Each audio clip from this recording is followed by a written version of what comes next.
On entend souvent parler de sainteté, de sanctification et puis de tout ça. Alors, j'ai pris du temps avec le Seigneur et puis je lui ai posé la question. Donc, alors que je demandais au Seigneur, c'est quoi la sainteté? En fait, il ne m'a pas donné une définition, mais plutôt, il m'a instruite plutôt sur ce qui conduit à la sainteté. Alors, j'ai compris que l'important à savoir, oui, c'est bon de savoir la définition de la sainteté et tout cela, mais ce qui est important à savoir aussi, c'est ce qui nous conduit dans le chemin de la sainteté. Alors, la sainteté commence lorsqu'on meurt à soi, lorsque nous renonçons à nous-mêmes, puis la sainteté se poursuit quand nous portons notre croix et suivons Jésus. Et cela est indiqué en Luc 9, verset 23 qui dit ceci. C'est Jésus qui parle. Il est écrit. Puis il dit à tous, si quelqu'un veut venir après moi, qu'il renonce à lui-même, qu'il se charge chaque jour de sa croix et qu'il me suive. Il faut savoir que suivre Jésus, c'est marcher dans la sainteté, car Jésus lui-même, il est saint. Alors, selon les instructions que le Seigneur Jésus nous donne, il dit d'abord que la marche dans la sainteté commence lorsque nous renonçons à nous-mêmes. Alors, c'est quoi renoncer à nous-mêmes? Qu'est-ce que ça veut dire renoncer à soi? Alors, je suis allée faire quelques petites recherches et puis j'ai vu que dans l'original grec, le mot renoncer englobe deux définitions qui sont interreliées. L'une des définitions nous dit que renoncer, c'est toute sorte de séparation d'une chose par rapport à une autre avec destruction du lien entre elles. L'autre définition qui lui est associée nous dit que renoncer, c'est ne tenir aucun compte de son propre intérêt, c'est agir entièrement d'une autre façon. Alors, donc, à partir de ces deux définitions-là, vraiment, nous comprenons que lorsque le Seigneur parle de renoncer, il veut me dire et il veut te dire, il veut nous dire, de parler à chacun de nous. Donc, il veut me dire que mes regards ne sont plus fixés sur moi-même. Il veut me dire que les liens qui faisaient que j'étais centré sur moi-même sont brisés. Donc, je ne tiens plus compte de mon propre intérêt et puis j'agis entièrement selon l'intérêt de celui que je suis, c'est-à-dire selon l'intérêt de Jésus, selon les intérêts de Jésus, je dirais plutôt. Alors, je vais mettre l'accent vraiment aussi sur un point important. Dans cette idée aussi est accentuée par le fait que Jésus a dit, hein, comme on dit dans ce qu'on vient de lire, dans Luc 9, chapitre 23, Luc plutôt chapitre 9, verset 23, Jésus dit, si quelqu'un veut venir après moi, qu'il renonce à lui-même, qu'il se charge chaque jour de sa croix et qu'il me suive. Donc, le temps des verbes exprimés ici dans le grec implique une action continuelle ou habituelle. Donc, en un mot, lorsque je renonce à moi, je fais le choix d'abandonner, de laisser aller mes priorités, mes ambitions, mon caractère, les je me moi, les selfies, en tout cas tout ça là, et je décide d'agir selon les intérêts de Jésus. Et il faut que nous sachions qu'en tant que chrétiens, nous sommes amenés à vivre tout cela de façon permanente, c'est-à-dire toute notre vie. Et j'ai bien aimé quelqu'un qui a donné une illustration, il a dit ceci. Il a dit, renoncer, c'est être prêt à tenir tout ce que nous possédons dans une main ouverte. Et si Dieu le veut, il peut prendre ce qui nous appartient. Il peut prendre tout ce qui nous appartient. Et vraiment, à ce moment-là, je voulais vraiment illustrer cela en vous partageant vraiment un pan de ma vie. Il y a plusieurs années en arrière, il y a quelques années en arrière, vraiment bien que je sois chrétienne, j'étais très égoïste. Et je cherchais mon intérêt dans la plupart des situations, si je ne dis pas même dans toutes les situations. C'est vrai, j'aimais Dieu, je voulais je lui disais que je voulais le servir, faire sa volonté, mais vraiment j'aimais Dieu. Mais mon problème, c'était que je partageais difficilement ce que j'avais avec les autres. Et vraiment, C'était difficile, j'étais égoïste, centrée sur moi-même. Mais notre Dieu est bon, il est un bon Père. Lorsque nous lui demandons quelque chose et que lorsque cela vient vraiment de notre cœur, il s'organise alors. C'est ce que le Seigneur a fait pour moi. C'est qu'il s'est organisé pour prendre ce qui m'appartenait, c'est-à-dire l'égoïsme, mes propres intérêts, et puis tout cela, c'est le fait d'être centré sur moi-même. Et en échange, il m'a appris à m'occuper des autres de façon généreuse et désintéressée. Je vais juste vous raconter un peu en quelques mots comment cela s'est passé. Alors, d'abord, le Seigneur a utilisé une amie pour me parler de l'amour de Jésus. De l'amour de Jésus. C'était quoi sa définition de l'amour? Alors, on lit dans 1 Corinthiens chapitre 13, versets 4 à 7, nous dit ceci. Excusez-moi. L'amour est patient. L'amour rend service. Il n'est pas jaloux. Il ne se vante pas. Il ne se gonfle pas d'orgueil. L'amour ne fait rien de honteux. Il ne cherche pas son intérêt. Il ne se met pas en colère. Il ne se souvient pas du mal. Il ne se réjouit pas de l'injustice. Mais il se réjouit de la vérité. L'amour excuse tout. Il croit tout. Il espère tout. Il supporte tout. Vraiment, quand j'ai lu cela, ces paroles ont touché mon cœur en me faisant réaliser vraiment que l'amour ne cherche pas son intérêt et l'amour espère tout. Et j'ai saisi que j'étais complètement, alors là, complètement à l'opposé de l'amour. J'étais loin de manifester l'amour de Jésus.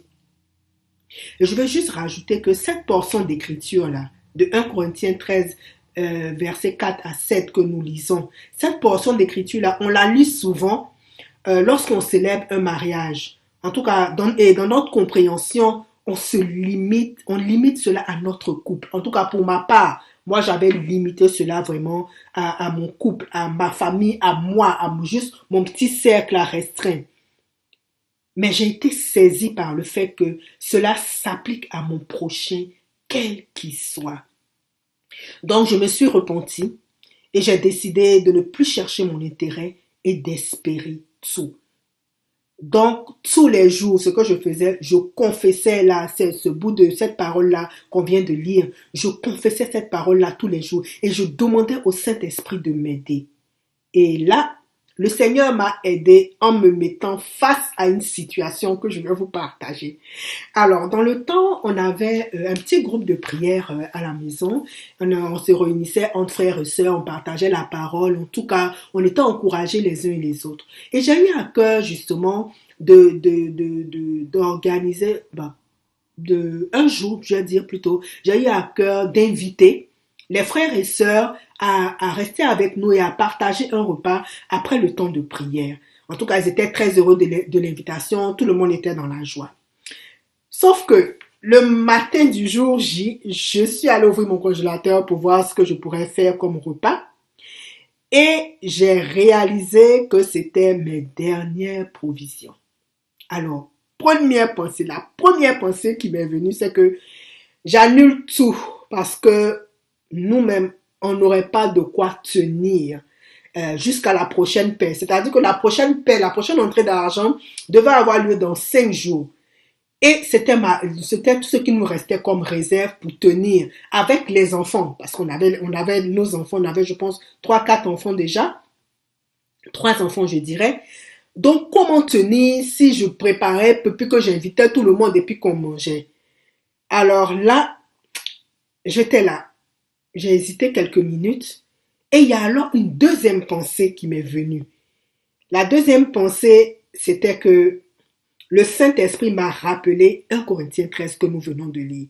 Donc après quelques hésitations, vraiment, j'ai choisi de maintenir tout de même l'invitation. Donc, j'ai choisi d'appliquer, de dire que je ne cherchais pas mon intérêt et puis que j'allais espérer en la provision du Seigneur pour nous.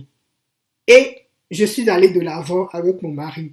Donc, la réception s'est très bien passée dans la joie, vraiment dans la joie. C'était extraordinaire ce que ce jour-là, le Seigneur a fait même au milieu de nous. On a prié les uns pour les autres. C'était vraiment extraordinaire.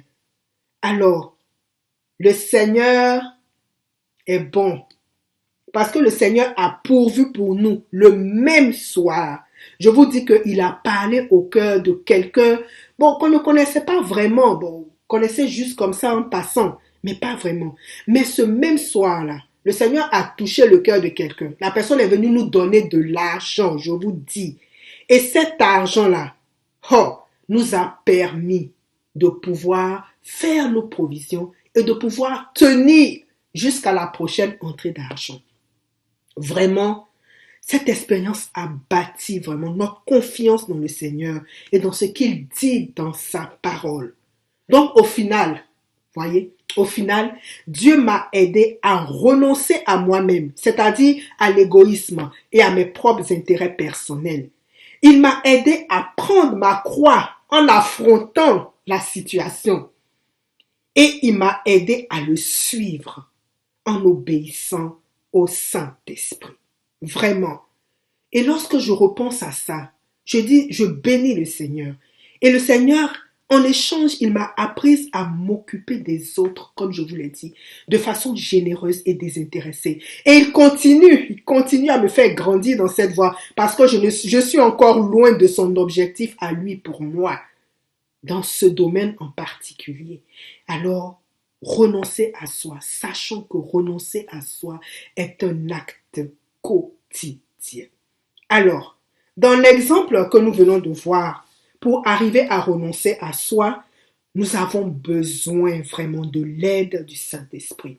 Car marcher par l'Esprit nous conduit à la sainteté. C'est aussi le chemin de la sainteté.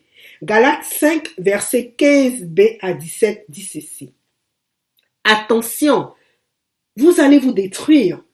C'est pourquoi je dis. Laissez l'Esprit Saint conduire votre vie. Ainsi, vous ne suivrez pas vos désirs mauvais. Ces désirs mauvais luttent contre l'Esprit Saint et l'Esprit Saint lutte contre ces désirs.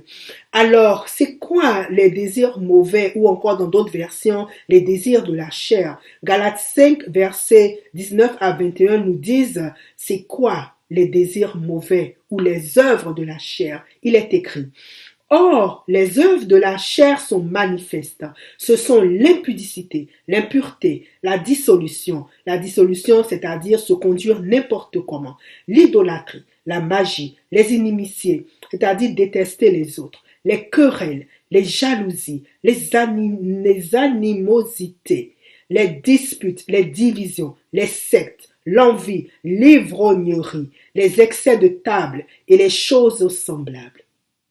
Je vous dis d'avance, comme je l'ai dit, que ceux qui commettent de telles choses n'hériteront point le royaume de Dieu. Alléluia. Donc, marcher par l'Esprit conduit à la sainteté. Une autre chose qui conduit à la sainteté, aimer Jésus, rechercher sa volonté, chercher uniquement à faire son plaisir. Tout cela conduit à la sainteté. Parce qu'en recherchant toutes ces choses, en s'y appliquant, le péché perd complètement sa force et le caractère de Jésus s'installe en nous. Le fruit de l'esprit prend place en nous. Le fruit de l'esprit qui est défini selon que l'on retrouve dans Galates 5, versets 22 à 23, qui dit, mais le fruit de l'esprit, c'est l'amour, la joie, la paix, la patience, la bonté, la bénignité, c'est-à-dire l'amour du bien, la fidélité, la douceur, la maîtrise de soi. Alléluia. En tant que disciples de Christ, parce que nous sommes appelés à être des disciples de Christ, à marcher et à suivre Christ et selon sa doctrine. Donc, en tant que disciples de Christ, nous sommes tous appelés à marcher dans la sainteté, car celui qui habite en nous est saint. Je voudrais encourager chacun et chacune de nous à emprunter la voie du renoncement, parce que le renoncement, c'est le début de la sainteté. Le chemin du renoncement conduit à la vie abondante, aussi bien sur la terre que dans les cieux. Nous marcherons et demeurerons dans ce chemin si nous devenons partenaires à part entière avec le Saint-Esprit. Alléluia. Je voulais terminer en rappelant ceci. La sainteté commence par le renoncement à soi. Et je veux nous rappeler cette image, que cette image puisse rester gravée dans notre esprit, dans nos pensées, qui dit renoncer, c'est être prêt à tenir tout ce que nous possédons dans une main ouverte. Alors, si Dieu le veut, il peut prendre tout ce qui nous appartient. Alléluia. Alors, faisons confiance à notre Dieu et choisissons de marcher dans les chemins de la sainteté. Alléluia. Soyez tous bénis et que Dieu nous garde, que nous soyons encouragés à marcher dans ce chemin, à demeurer dans ce chemin. Soyez bénis. Amen.